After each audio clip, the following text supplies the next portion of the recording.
Buenas tardes a todos. Gracias por acompañarnos un lunes más acá en Actualidad Tributaria. Esta tarde, mi nombre es Marjorie Valverde, yo los voy a acompañar, los voy a guiar en este programa. Esta tarde contamos con la presencia y la ayuda de Liliana Navarrete, contadora pública con un máster en asesoría fiscal, que hoy les voy a comentar un tema, como todos los que tenemos en el programa, bastante importante.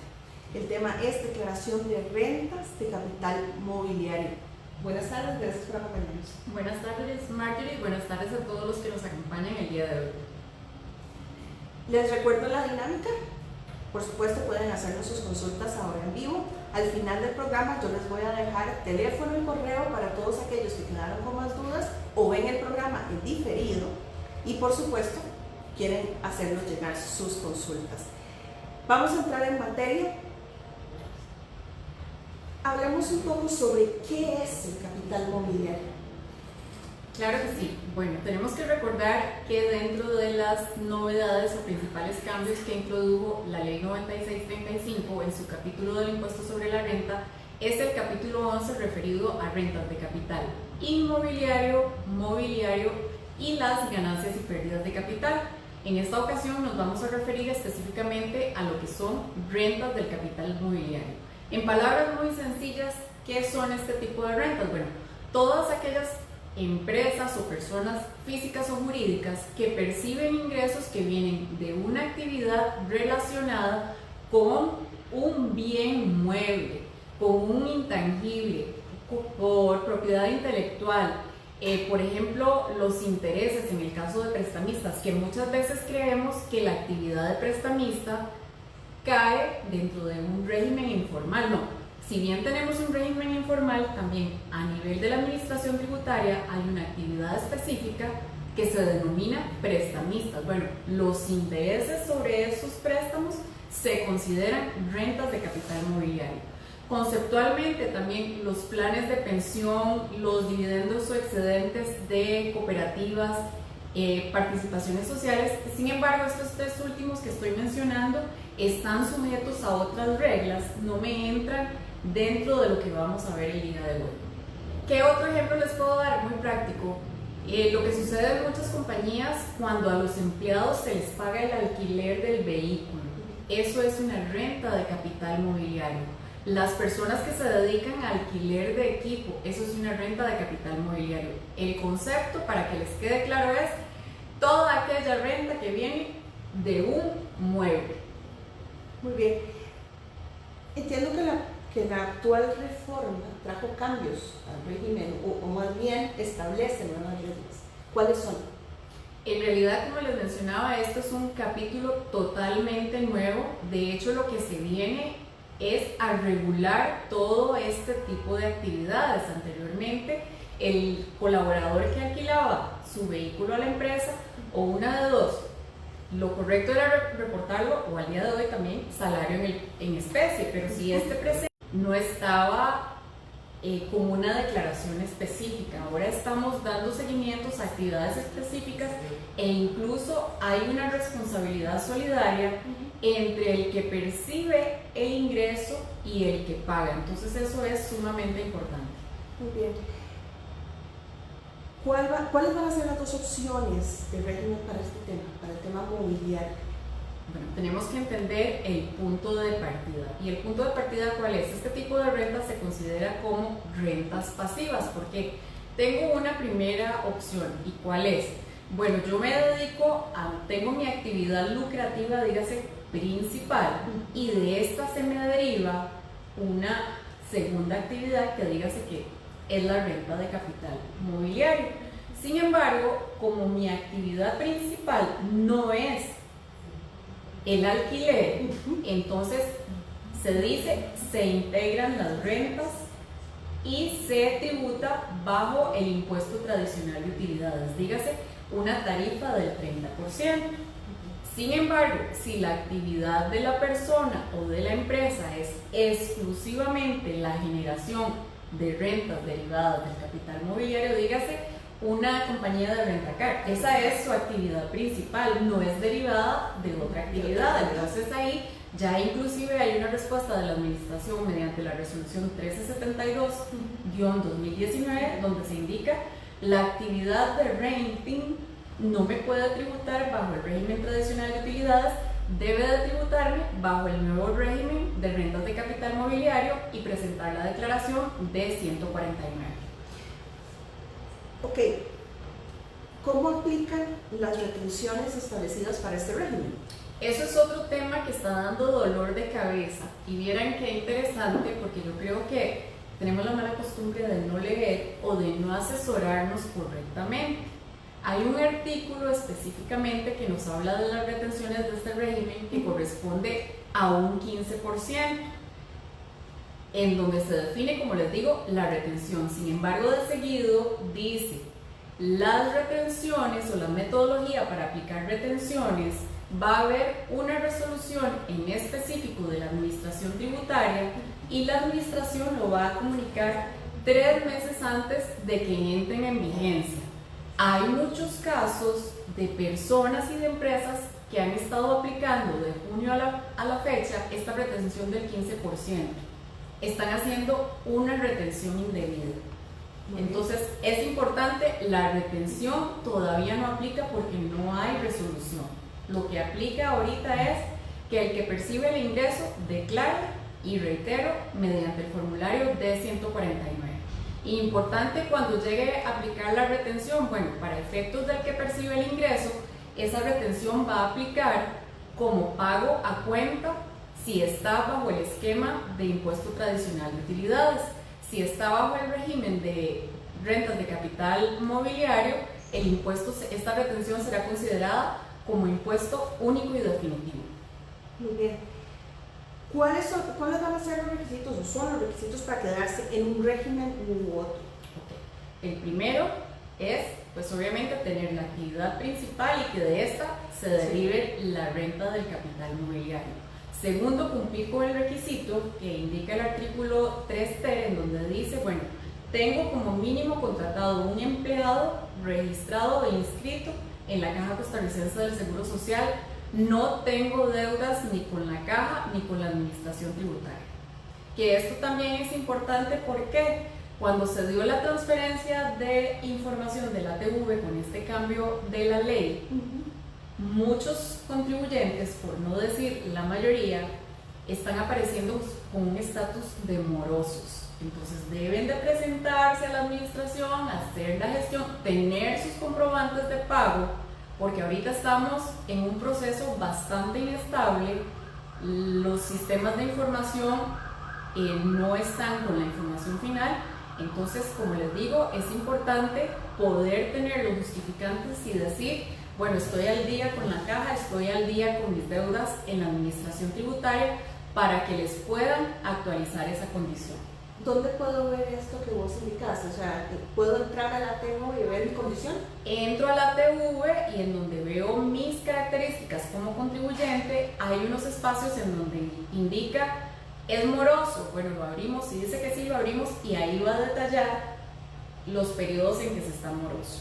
Inclusive esto ha sido tan grave que hay cargada de información con contribuyentes morosos del 2010, del año 2000, y que tienen sus justificantes de que están al día. Entonces, bueno, el proceso de sacrificio y sufrimiento cuando hay siempre un cambio y presentarse a la administración para poder garantizar que no solo pueden aplicar para la opción de este régimen, sino que hay otra serie de trámites, por ejemplo Exonet, que tampoco podrían hacer si aparecen como morosos, o no pueden participar de licitaciones o carteles del gobierno central. Muy bien. ¿Qué me conviene más estar en un régimen u otro? ¿Cuál sería la recomendación para los que nos están viendo? Eso es muy relativo. Eso va a depender del tipo de actividad, porque por ejemplo, si a mí me dicen, bueno, yo, Iliana, me dedico a los servicios profesionales y adicionalmente tengo 2 casas de alquiler. Entonces, bueno, primero, dependiendo de la relación que haya entre el servicio profesional, y dígase para que más bien entiendan, voy a cambiar el ejemplo. Yo soy contadora pública, trabajo en este edificio, al lado tengo una oficina la cual alquilo. Bajo las indicaciones de las regulaciones, estas actividades están relacionadas. ¿Por qué? Porque si yo no trabajara en este edificio, lo que asume la ley es que como trabajo en este edificio, entonces tengo la oportunidad de alquilar la oficina de al lado. Entonces ahí estaría en proceso de integración de rentas, tributaría bajo el 30%. Pero ¿qué pasa? Si yo elijo, tengo una segunda propiedad, que la alquilo allá en Guanacaste, esa me cae en rentas de capital inmobiliario y me dice lo que usted paga es, tiene un derecho del 15% de deducibilidad de gastos y sobre el 85% cancelo el 15%. Entonces, bajo ese esquema, por supuesto que me resulta más beneficioso pagar el 15% del 85% que hacer una integración al 30%, pero eso va a depender del análisis de cada caso en particular. Pero digamos, les doy como el marco de referencia para que puedan hacer el análisis específico de ustedes. De cada necesidad. Perfecto. ¿Quiénes deben estar atentos a este tema? Porque me parece, tal vez, para dejarlo más claro a quienes nos ven. Ya os lo había dicho, pero para dejarlo más claro. Todos los que alquilan, por ejemplo, vehículos, los que alquilan maquinaria o equipo, inclusive los alquileres de sillas y mesas para eventos, eso me cae dentro de este régimen. Y perdón, voy a hacer una aclaración en cuanto al tema de la tarifa, porque les indiqué el 15 del 85, no, eso es en el caso de rentas de capital inmobiliario. En el caso de que se admiten gastos deducibles, el 15% es sobre mis ingresos brutos. Sobre el 100%. Sobre el 100%.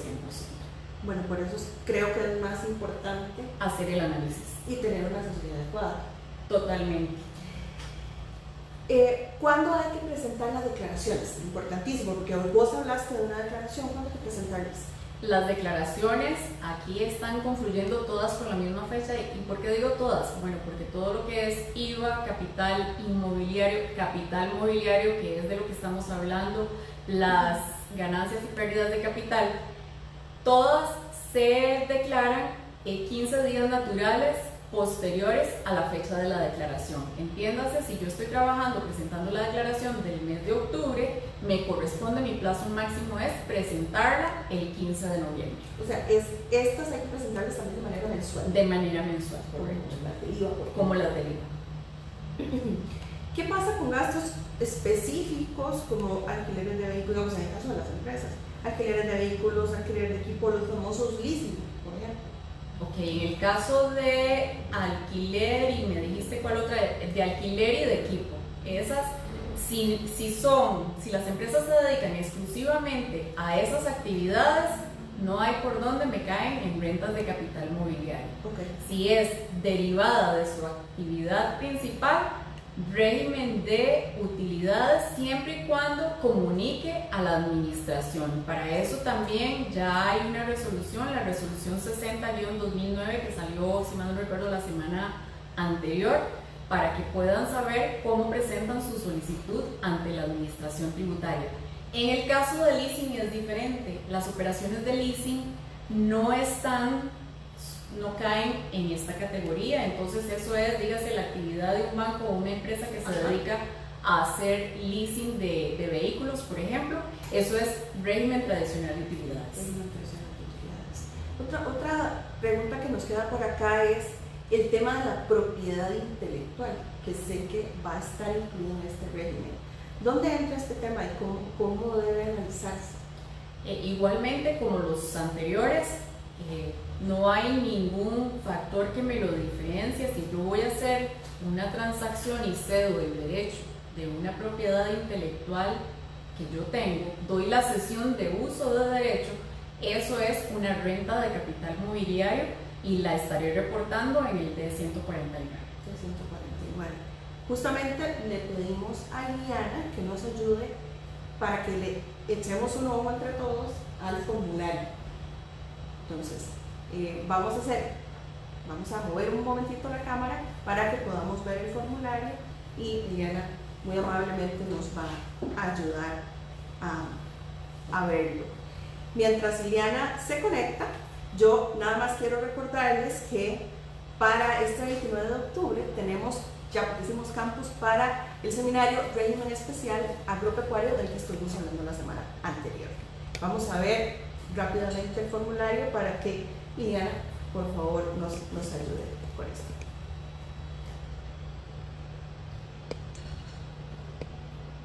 Es un formulario realmente sencillo. Lo que tenemos que considerar es estar claros de los conceptos. Realmente lo único que tenemos que tener a disposición es el monto de los ingresos brutos o la base imponible. Como todos los formularios que se están implementando actualmente son tipo formulario, ellos nos preguntan si sí o si no y debemos de ir marcando todos los espacios.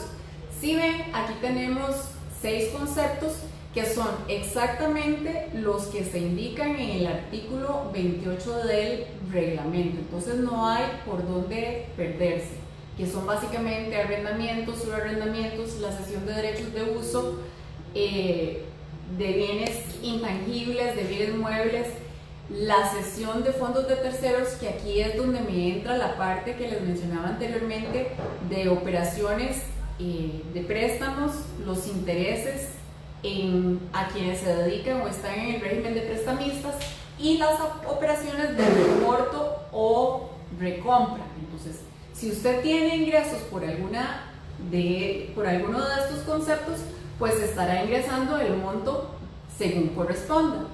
Es lo único que hay que ingresar en el formulario y si gustan vamos a hacer una prueba solo con esa línea.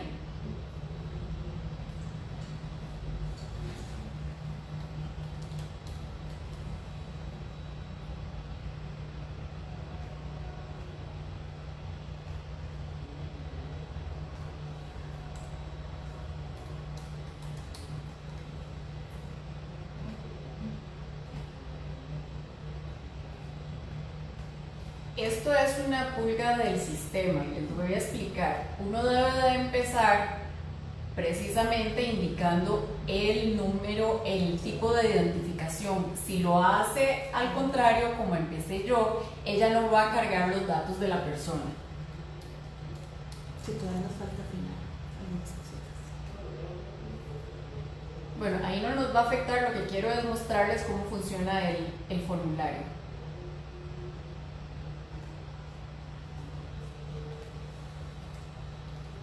Dígase que en el mes de septiembre esta persona percibió un ingreso bruto por alquileres de vehículos por 1 millón de colones.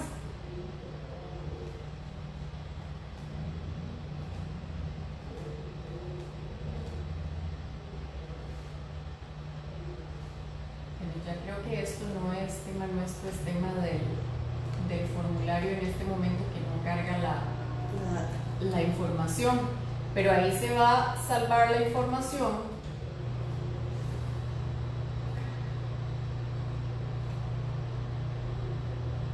y qué es lo que va a pasar a la hora de determinar la deuda tributaria.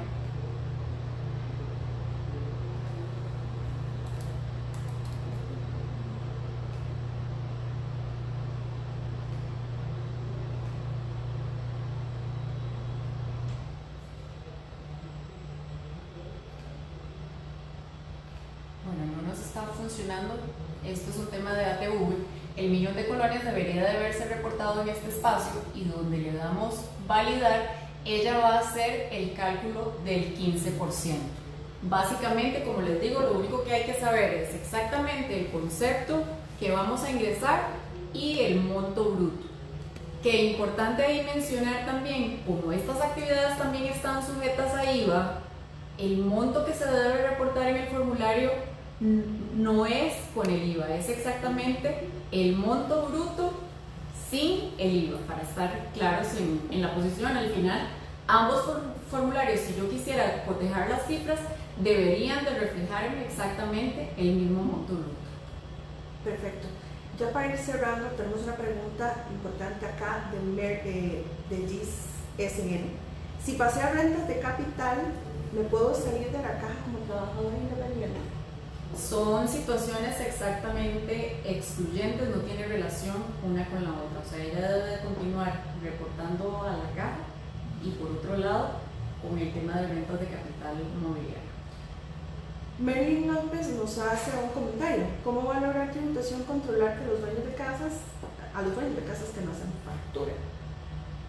Bueno, este es todo un tema. En realidad, el problema más que ese, y lo comentaría de una forma general, nosotros no estamos acostumbrados, no tenemos una cultura tributaria y por eso es que este proceso nos está causando tanto dolor de cabeza.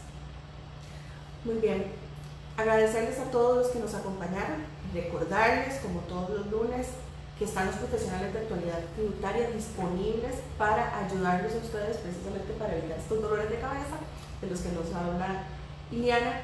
Y nos pueden llamar si tienen más consultas, si tienen más dudas al 2248-4822 y escribirnos también a info@actualidadtributaria.com. Vamos a estar encantados de poderles ayudar a resolver estos temas. Muchísimas gracias y nos vemos en una semana. Muchas gracias y buenas tardes.